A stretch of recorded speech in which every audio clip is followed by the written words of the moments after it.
Obrigado por você estar aqui no canal Ricardo Santos Historiador.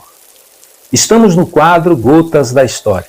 Esse quadro foi criado para nós tratarmos assuntos da história de uma forma simples e num tempo hábil para que você, após assistir esse vídeo, possa fazer outras coisas ou até ir para outro canal. Esse vídeo aqui é reproduzido em nossa página do Face, no Facebook, no Instagram, e você tem várias oportunidades de vê-lo. Hoje nós vamos continuar o assunto sobre a Idade Média. Já gravamos 2 vídeos falando sobre esse tema. O primeiro foi sobre os fundamentos filosóficos da Idade Média e aquela construção da linha histórica do tempo. No segundo vídeo, nós falamos sobre a economia da Idade Média, porque ela era uma sociedade agrária e também a própria estrutura da sociedade medieval. Hoje nós vamos falar de um tema sensível, é sobre a Igreja na Idade Média. Quando nós falamos em igreja, a gente pensa que ela sempre existiu, mas não é assim. Houve um tempo que a igreja não existiu. Também é interessante a gente fazer uma diferença. Igreja pode ser a igreja católica, pode ser a igreja batista, pode ser a igreja adventista, pode ser a igreja presbiteriana. Todas essas igrejas, elas são cristãs. Então, quando nós falamos em cristianismo, nós estamos falando de uma religião. Quando nós falamos de igreja, é que estamos falando realmente em um segmento do cristianismo. Aqui nós vamos falar do cristianismo. Então, lembre-se, quando nós falamos de história, nós apenas pontuamos aquilo que já aconteceu. E também nós não fazemos proselitismo em defender A ou B, porque o assunto aqui é cristianismo. Agora, voltando aqui ao tema da história, veja só. O cristianismo, ele passou a existir, segundo escritores da Bíblia, foi numa cidade chamada Antioquia.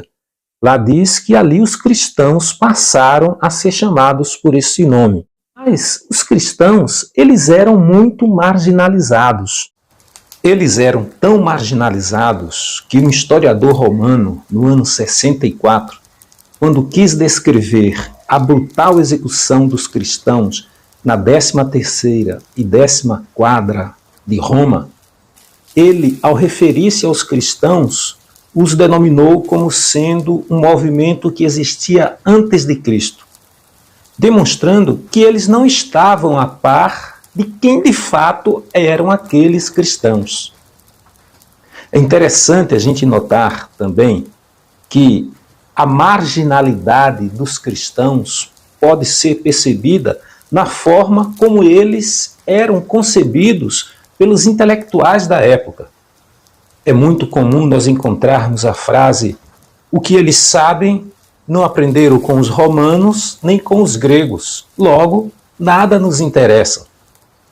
E as classes baixas, a percepção que eles tinham dos cristãos era aquela de pessoas que se reuniam para cometer uma série de atitudes insensatas. A marginalidade dos cristãos, ela foi tão extensiva que eles precisaram articular um modo de serem reconhecidos pela sociedade. O próprio contexto histórico do Império Romano também contribuiu para a marginalidade do cristianismo. No ano 180, quando Marco Aurélio morre, há uma crise no Império. Houve várias crises e sempre procedente da morte de imperadores, mas essa foi diferente, porque Marco Aurélio ele foi o último dos imperadores daquela fase chamada Pax Romana. Pax Romana sugere paz no Império, mas essa paz não era ausência de guerra. É porque o Império era tão forte que não tinha inimigos para o derrotar. Logo, o Império Romano ele teve esse período de paz. Foi um termo utilizado pelos historiadores para expressar esse momento. Os antecessores de Marco Aurélio, a sala de aula pode estar vazia, mas o professor vai falar. Você já ouviu especialistas falando de professor? Você já viu secretários falando de professor? E o professor? Porque ele não fala dele mesmo. Aqui, no canal Ricardo Santos Historiador, tem um quadro chamado Fala Professor. Te inscreve lá para você receber a notificação.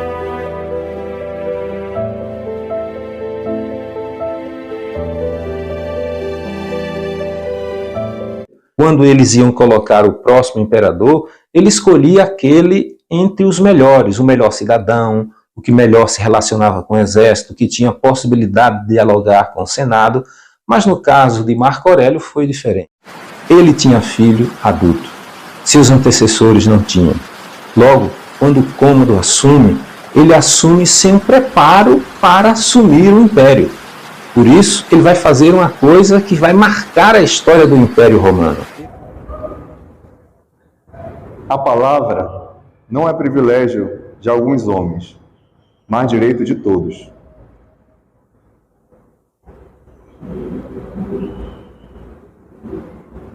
Ele vai trazer os generais da fronteira para protegê-lo. Então, com Cômodo, existe um precedente. Os generais que deveriam proteger o Império agora vão ter que proteger o imperador. Mas ele não passa muito tempo. Ele morre. E o seu sucessor, chamado Pertinax, quando ele assume, ele passa pouco tempo, porque ele era muito rígido com as regras. E agora, era o exército quem colocava o imperador. Depois de Pertinax, veio Didio Juliano, que era um milionário. Ele queria simplesmente ser imperador, e ele pagou para isso. Ele deu dinheiro aos soldados muito mais do que qualquer imperador havia proporcionado. Não demorou 3 meses. E na sequência, Sétimo Severo. Durante o período de Sétimo Severo, ele fez coisas que o império passou a ter uma decadência mais rápida. Porque aqueles bárbaros que estavam nas fronteiras, muitos deles passaram a exercer função de comando no império. Alguns chegaram até a ser senadores. É nesse período de 235 a 284 que vão morrer 26 imperadores, mas apenas um de morte natural. Os demais por influência direta do exército. Então imagine só como estava aquela situação. É nesse contexto que vai surgir um imperador chamado Diocleciano. E ele pretende organizar o império. Uma das suas atitudes restauradoras nós a citamos em vídeo anterior. Ele criou as fronteiras hereditárias. Deixou os generais nas fronteiras, deu terras a esses generais e agora as terras que estavam lá eram deles para sempre. Logo, havia interesse em os generais protegerem as fronteiras. Sabemos que isso não adiantou. Mas ele fez mais. Em 286, ele vai criar a diarquia. Ele divide o império e coloca-se no Oriente e outro, Maximiano, no Ocidente. Essa divisão do império dá uma certa estabilidade. Porém, em 293, ele vai mais além. Ele cria a tetrarquia. Veja só, a tetrarquia funcionava da seguinte forma. Ele era imperador no Oriente, o outro no Ocidente. Elegeu mais 2, só que esses 2 passaram a ser chamados Césares. Eles eram os vices. E eles deveriam assumir depois de 20 anos. 20 anos depois, eles assumiriam o lugar daqueles imperadores. Isso não ocorria, porque os imperadores eles só saíam com a morte. Mas nesse caso, Diocleciano pretendia organizar o império. Perceba que os sucessores eles já estavam previamente estabelecidos. Um desses sucessores no Ocidente era Constâncio Cloro, que seria o pai de Constantino. Quando ele assume em 305, ele só passa um ano, porque em 306 ele morre. Veja que foi pouco tempo. E nesse pouco tempo, não houve aquela possibilidade de ele colocar seu filho como sendo o sucessor direto, porque isso já estava previamente estabelecido. Só que Constantino ele vai assumir o trono por vontade do exército. Porque o exército tinha tanta simpatia por Constâncio Cloro que o colocou lá. Então, o que foi que aconteceu naquele momento? Aquela palavrinha que nós bem conhecemos, o golpe. Houve um golpe por causa do exército que colocou Constantino para ser imperador. Agora imagine Constantino nessa situação. Ele foi colocado ali, então ele, como bom estrategista, ele faz algumas coisas fundamentais. A primeira delas é que ele quer uma religião que possa o aproximar mais do exército. Porque ele sabia que quem não tinha proximidade do exército logo morria. E o cristianismo, ele tinha muitas características próximas da religião do exército, que era o mitraísmo. Então, ele já começa essa aproximação. Existe um autor, um historiador, chamado José Carlos Reis. Ele é teórico da história. E, no seu livro, ele diz que Constantino visualizou no cristianismo uma mensagem muito interessante para o império. O cristianismo queria pregar o evangelho a todo mundo nessa geração. E então ele diz, se o cristianismo pretende pregar o evangelho a todo mundo nessa geração, nós vamos surfar por aí. Então ele queria governar o mundo não mais com aquela mensagem do exército. Com o cristianismo, ele poderia continuar sendo despótico, mas não ia parecer sê-lo, porque ele falaria em nome de Deus. Então o discurso do cristianismo foi também um dos objetivos. E o discurso do cristianismo seria o quê? O cimento do império, daquela restauração. Só que o cristianismo, ele já existia com um movimento marginalizado. Ele tinha uma teologia, mas era uma teologia ali entre aqueles que não tinham espaços na sociedade. A não ser alguns que se convertiam ao cristianismo e tentavam aproximá-lo do império, da sociedade que era a elite da época. É dentro desse contexto que Constantino, junto com Licílio, vão elaborar o Édito de Milão. Édito documento. Milão, porque foi escrito em Milão. Existem várias divergências, se foi escrito em Milão, se foi escrito em outro lugar. No entanto, Milão ficou como sendo a data que esse documento, o lugar onde esse movimento foi escrito. É interessante que esse documento ele dava direitos ao cristianismo que somente aquelas religiões pagãs tinham. Esses direitos, aos poucos, foram superando os direitos das religiões que já eram tradicionais naquela cultura. Por exemplo, ele passou agora a colocar padres para serem prefeitos. Ele começou agora a colocar bispos para serem governadores. É claro, prefeito, governador, que nós conhecemos hoje, lá existia de uma forma assim muito primária, mas é apenas para nós termos uma consciência do que Constantino fez para que a igreja começasse a ter ascendência sobre os outros movimentos. Aí você pode até perguntar, mas espera aí, como é que eles deixaram o cristianismo, ou seja, a sociedade, as religiões pagãs, deixaram o cristianismo se associar ao império e tomar o lugar deles? Veja só, a sociedade era politeísta. Então imagine o seguinte, uma sociedade politeísta, ela adora vários deuses. Então se chegava ali o cristianismo querendo se aproximar, eles diziam, vem, por quê? Mais um Deus para eles não teria problema.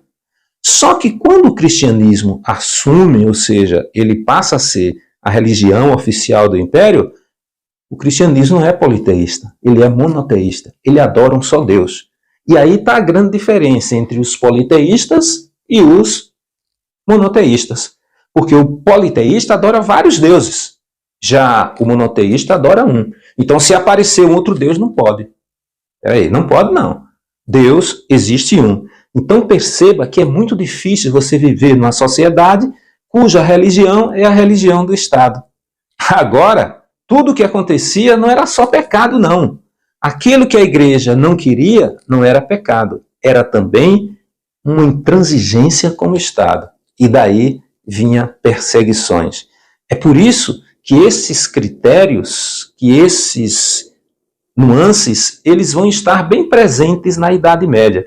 Por isso que a igreja, ela foi a grande mentora. E nós já falamos aqui dos fundamentos filosóficos de Agostinho e São Tomás de Aquino, como eles trouxeram da filosofia os conceitos para tornar a fé uma coisa prática. E assim foi a Idade Média. Imagine que a igreja ela tinha maneiras de lidar com a situação que as pessoas percebessem, mas não pudessem tomar atitudes. Porque quando as pessoas viam aquela igreja participando na sociedade, por exemplo, fazendo com que o calendário fosse de acordo com as festas da igreja, como é hoje no Brasil. Imagina, no Brasil, os nossos principais feriados é por causa das celebrações da igreja cristã. Da mesma forma, imagine que aqui no Brasil, em 1889, o que aconteceu? A igreja deixou de ser a religião oficial. A partir daquele momento, se criou o cemitério. Porque antes, se você morria, tinha que ser enterrado próximo à igreja. E quanto mais influência você tinha, mais próximo da igreja você ficava. Mas o cemitério já foi uma queda na influência da igreja. Da mesma forma, o casamento. Antes de 1889, aqui no Brasil, você só se casaria com autorização da igreja. A partir de 1889, você agora poderia casar no civil, sem necessitar do apoio da bênção da igreja. Eu estou citando esses fatos contemporâneos para a gente ter uma ideia de como era forte a influência da igreja. Cada casa tinha pelo menos um símbolo cristão, ou um santo, ou um terço, e politicamente nem se fala. A igreja era a grande mandatária daquele período. Politicamente, nós falamos dos 3 estados que vocês já viram aí no outro vídeo. Caso queira conhecer mais, só é voltar lá. Mas o importante é você saber aqui que na Idade Média a igreja era quem mandava, era quem determinava, era quem influenciava. E é importante você saber que o clero quer dizer letrados, a igreja era a única que tinha o conhecimento para passar para a sociedade. Ele não era apenas um, ele era dividido. Havia o clero regular, que era aquele clero que tinha regras, aquele clero que se afastava do povo e se tornou monges, eram aquelas pessoas que viviam na meditação, e havia o clero secular, era aquele clero que estava em contato com o povo. Então perceba que o clero tinha uma divisão. Aquelas festas na sociedade era o clero secular. Aquele clero que era mais santo, mais separado, era o clero regular. Assim as pessoas diziam, mas será que a igreja continua santa como a mesma? Aí diziam, sim, olha lá o clero regular. Mas quando viam aquelas coisas acontecerem na sociedade, aí diziam, não, mas isso é o clero secular, isso não é toda a igreja. E isso foi também uma estratégia para que o domínio fosse total. Mas o importante aqui é você saber que na Idade Média a igreja era quem influenciava.